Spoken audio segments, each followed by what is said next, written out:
හරි සුවඳයි. ලංකාවේ ඉතින් කෑම කොහොමත් සුවඳයිනේ. හරිම රහයි.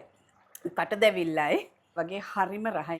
මම ආසයි එළු මස් වලට. එළු මස් සාමාන්‍යයෙන් ජර්මනියේ ගන්න අමාරුයි.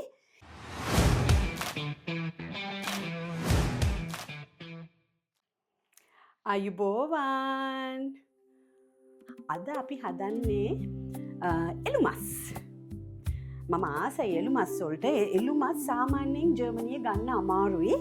ඒ වුණාට මේ අපිට එනවා මාසෙක සැරයක් KTL Foods හොලන්ඩ් ඉඳලා. එනකොට එයා ඉතින් ගේනවා ෆ්‍රෙෂ් එළු මස් ගේනවා. මේ බලන්න මේ කෑලි කොච්චර ෂෝක්ද කියලා. වැඩියෙන් තෙල් නැහැ. කටු ටිකයි තියෙන්නේ. හැබැයි ගොඩාක් තියෙන්නේ මස්. මං කරේ මොකද්ද? ඉස්සෙල්ලාම මම මස් එක පොඩි කෑලි වලට කැපුවා. දැන් ඔයගලන්ට මේ මස් එක පුළුවන් ලිපේ හදන්නත් පුළුවන්. නැත්නම් ඔයගලන්ට පුළුවන් ස්ලෝ කුකර් එකෙත් හදන්න. මම දෙවිදියට මේ මස් එක හදලා තියෙන්නේ. දැන් මම ඔයගලන්ට දැන් පෙන්නන්නේ ස්ටෝව් එකේ හදන එක, ලිපේ හදන එක. ස්ලෝ කුකර් එකේ හදන එක ඔයගලන්ට බලන්න පුළුවන් YouTube එකේ ඉංග්‍රීසි වීඩියෝ එක. ඒකේ පෙන්නනවා හරියට දාන්න අවශ්‍ය ද්‍රව්‍යයි ඔක්කොම ස්ලෝ කුකර් එකේ දාන්න ඕනේ. සෙටින්ග්ස් උත් ඔයගලන්ට කියලා දෙනවා.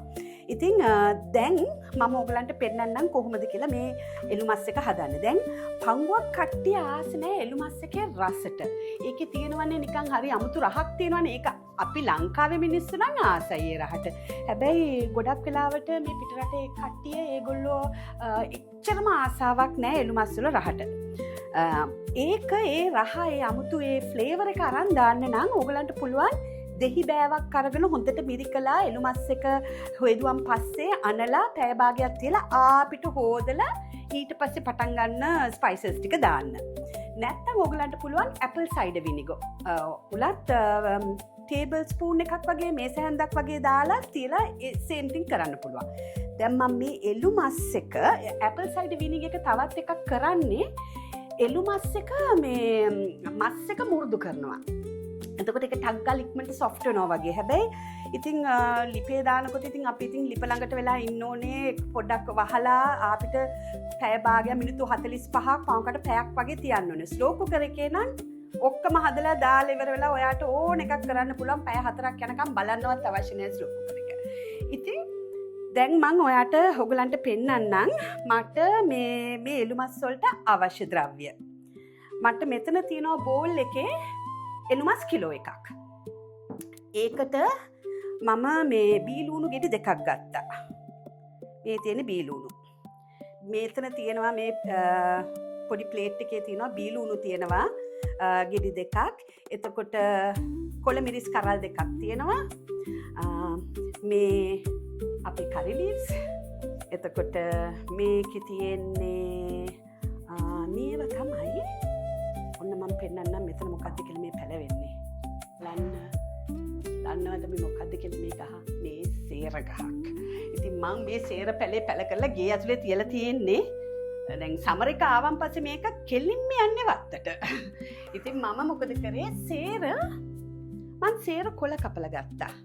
ඒවත් සේම් සුවඳ තමයි. ඉතින් සේර තියෙනවා, එතකොට රම්පේ තියෙනවා, කරපිංචා තියෙනවා මේකේ. ඉතින් ඕගොල්ලෝ කැමති ගානක් රම්පේ කරපිංචායි දාන්න. මම නම් මෙතනට ගත්තේ කරපිංචා පොඩ්ඩකුයි රම්පේ කෑලි 3ක් ගත්තා, පොඩි කෑලි 3ක් ගත්තා. සේර. ඒව ඔක්කොම කෑලි වලට මම කපනවා. එතකොට මෙතන තියෙනවා සියඹලා පේස්ට්. මේකේ තියෙනවා මේ සැහැන්දක් වගේ සියඹලා පේස්ට්. එතකොට පොල් කිරි තියෙනවා. හොඳ උකු පොල් කිරි තියෙනවා කෝප්පයක්. එතකොට බැදපු 3-5 මම පෙන්නන්නම් කොච්චරක් දානවද කියලා. එතකොට මේ තියෙන්නේ මිරිස් කුඩු, මේක කටදන මිරිස් කුඩු එකක්. එතකොට මෙතන තියෙනවා ඇපල් සයිඩර් විනිගර්. මම පෙන්නන්නම් කොච්චරක් භාවිතා කරනවද කියලා. මෙන්න මගේ තියෙනවා රෝස් කරපු දන්නවනේ මේ මොකද්ද කියලා. මේක හාල් පොල් බැදුම. මේකේ තවත් ගොඩාක් දේවල් දානවා. ඒකේ රෙසිපි එක මම ඔයගලත් එක්ක ෂෙයා කරන්නම්කෝ. මේ හාල් පොල් බැදුම. බලමු එතකොට මගේ ස්පයිස් කූඩේ මොනවද කියලා තියෙන්නේ තව. මෙන්න ginger garlic paste, ලුණු කුඩු, ගම්බෙරිස් කුඩු, මේ කුරුඳු පොතු. එතකොට මේක දැන් මේක කටදන එකනේ. මේක කටදන එක නෙවෙයි. මේකත් මිරිස් කුඩු හැබැයි මේක කටදන්නේ නැහැ. මේක ඇත්තටම කරන්නේ කරියකට පාට දෙන එක. එතකොට මේ කාඩමම්ස්, මේ ක්ලෝව්ස්, මේ ස්ටාර් ඇනිස්. අපිට වැඩක් නැහැ බේ ලීව්ස්. බේ ලීව්ස් එක පැත්තකට දානවා මම. මොකද අපිට තියෙනවනේ මේ කරපිංච කොළ. එච්චරයි. එහෙනම් අපි පටන් ගමුද මේක හදන්න දැන්. එහෙනම් අපි දැන් කපා ගමුකෝ ලුණු ටික. දැන් කරන්නේ ඉස්සෙල්ලම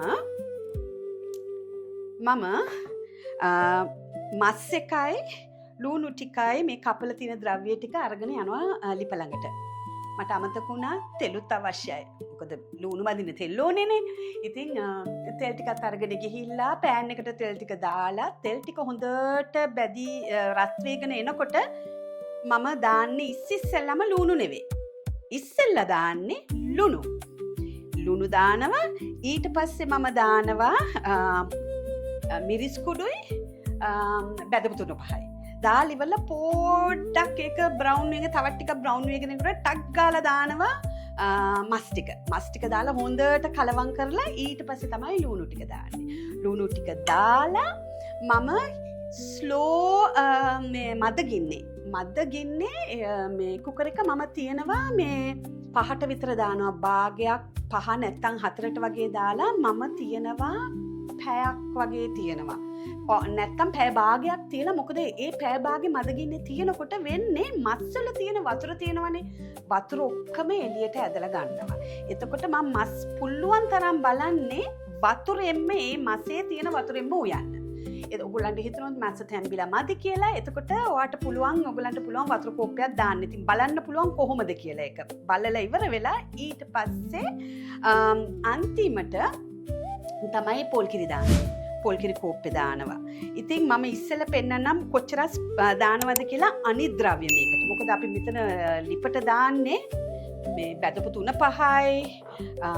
එතකොට මිරිස් ජාති 2යි නේ දාන්නේ. ඉතුරු ටික ලුණු කුඩුත් දානවනේ. ඉතින් ඒක නිසා මම දැන් මෙතන අනිත් ද්‍රව්‍ය ටික දාලා මම ඔයගලන්ට පෙන්නන්නම්.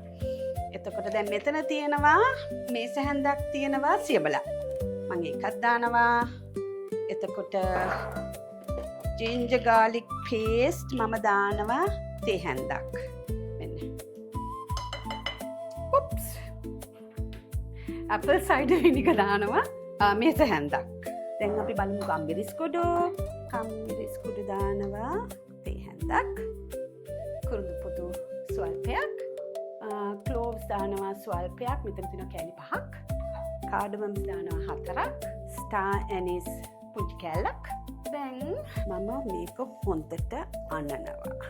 අනලා පැය භාගයක් වහලා තියෙනවා. තියලා ඉවර වෙලා ඊට පස්සේ අනිත් පාර හම්බ වෙන්නේ ලිප ළඟ. ඕකේ. අපි දැන් පොඩ්ඩක් භාජනේ රත් වෙනකන් ඉඳලා ඊට පස්සේ අපි දාමු තෙල්. ඕගොල්ලොන්ට භාවිතා කරන්න පුළුවන් ඕන තෙලක් භාවිතා කරන්න පුළුවන්. එතකොට මම නම් vegetable oil තමයි භාවිතා කරන්නේ. olive oil උනත් භාවිතා කරන්න පුළුවන් ඔයගලන්ට. දැන් හරි. දැන් මම මෙතනට දානවා මේස හැන්දි 2ක් වගේ තෙල්. හරි. දැන් ඒක රත් වේගෙන එනකොට මම කිව්වා වගේ දැන් දාන්නේ ලුණු කුඩු තේ හැන්දක් දානවා. මිරිස් කුඩු මේස හැන්දක්. සැර නැති මිරිස් කුඩු මේස හැන්දක්. බෙදපු 3-5 මේස හැන්දි 2ක් දාලා මේ බලන්න. දැන් ඒක දානවා මම මස් ටික.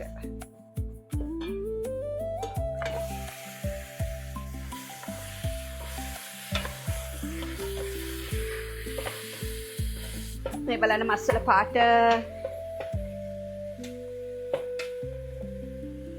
ෂොක්නේ. ටිකක් මස් ටික බැදෙන්න අරිනවා. මම දැන් හීට් එක පොඩ්ඩක් වැඩි කරනවා. දැන් මේ එළු මස් වලත් තියෙනවනේ පොඩ්ඩක් තෙල්. ඉතින් ඒක නිසා දැන් ඔයගලන්ට පෙනේ මේ බලන්න හට්ටිය. මේ බලන්න. පේනවද? ෂෝක් නේ. හොඳට බැදීගෙන එනවා එළුමස් ටික. දැන් මම ඒක පොඩ්ඩක් අයින් කරලා දානවා කපාගත්ත ලූණු, කරපිංචා, රම්පේ, මිරිස්, සේර දාලා ඒකත් බැදෙන්න අරිනවා. හරි සුවඳයි. ලංකාවේ ඉතින් කෑම කොහොමත් සුවඳයිනේ, සුවඳයි රහයි. දැන් මම තව ලුණු කුඩු තේ හැඳි භාගයක් දානවා. දැන් මේකට මම හිතුවා වතුර කෝප්ප භාගයක් විතර දැම්මොත් හොඳයි කියලා. ඉතින් මට මෙතන තියෙනවා දැන් වතුර කෝප්ප භාගයක්. වතුර කෝප්ප භාගයක් දාලා අපිට කලවම් කරලා මම දැන් හාල් පොල් බැදුමක් දැම්මනේ උඩින්. ඉතින් මේ බලන්න මේක පාට. දැන් මේක මම දැන් කලවම් කරලා මම මේක පැය භාගයක් වගේ වහලා තියෙනවා. ඔව් 4ට දාලා තියෙන්නේ. එහෙනම් පැය භාගයකින් පස්සේ අපි බලමු කොහොමද කියලා අපේ එළුමස් කරිය. මේ බලන්න. හරි ෂෝක්. දැන් මම මේ වෙලාවේ පොල් කිරි කෝප්පේ එළුමස් කරියට දානවා. දාලා තව ටිකක් වෙලා එක තියෙනවා. මොකද සාමාන්‍යයෙන් ඔයගලන්ට ඕනේ නම් ටිකක් හොද්දට එතකොට ඉතින් අර පොල් කිරි කෝප්පේ දැම්මන් පස්සේ ඔයගලන්ට ටිකක් හොදි තියාගන්න පුළුවන්. අපි බලමුකෝ තව මිනිත්තු 15ක් තියලා කොහොමද කියලා කරි එක.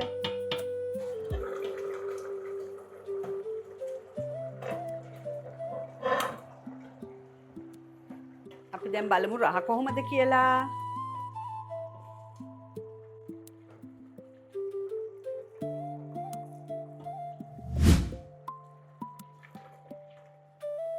හරිම රහයි. කට දැවිල්ලයි. ඒ වගේ හරිම රහයි. මේ බලන්න මම ඔයගලන්ට පෙන්නනවා කරි එකේ උකු ගතිය. මේ බලන්න.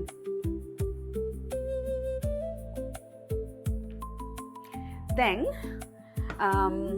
මේක මිනිත්තු 50ක් විතර මේ ඉවිලා තියෙන්නේ. ඉතින් මම බලනවා කොහොමද කියලා මස් කෑලි soft කියලා වැඩක් නැහැ. හරි ගානට soft එකට ඇවිල්ලා තියෙනවා. දැන් ඉතින් එහෙනම් අපේ මේ එළුමස් කරිය ලෑස්ති. දැන් මේකත් එක්ක ඔයගලන්ට කන්න පුළුවන් නූඩල්ස් එක කන්න පුළුවන්, ෆ්‍රයිඩ් නූඩල්ස් කන්න පුළුවන්. එතකොට තවත් මම හදලා තියෙනවා ভেජිටබල් ෆ්‍රයිඩ් රයිස් එකක්. ඒකත් එක්ක කන්න පුළුවන්. නැත්තම් පාන්, ඉදියප්පන්, නාන්. එතකොට තව මොනවද? ඔයගලන්ට ඕන මේ කෑම જાතියක් එක කන්න පුළුවන්. මේක හරිම රහයි. මං හරි ආස මේ කරිය එකක් තමයි එළුමස් කරිය. මොකද එළුමස් කරිය ඇත්ත වශයෙන්ම ඒගොල්ලෝ කියනවා මේ සාමාන්‍ය කොලෙස්ටරෝල් තියෙන ඒගොල්ලන්ට හොඳයි කියලා. හරක් මස් වලට වඩා එළුමස් කරිය හොඳයි කියලා කියනවා ඒගොල්ලෝ. ඉතින් ඒක නිසා මෙන්න අපූර්ව එළුමස් කරියක් මං අද ඕගොල්ලන්ගේ නිවසට ගෙන ආවා. සුවඳ රහ ඒ වගේම කටත් දැවිල්ල එළුමස් කරියක් ඔයගලන්ගේ නිවසට මම ගෙන ආවා. එහෙනම් අපි තවත් රසවත් කෑම වේලක් එක්ක ඔයගලන්ගේ නිවසට මම එනකන් මම ඔයගලන්ගෙන් අද සමුගන්නවා. ආයුබෝවන්.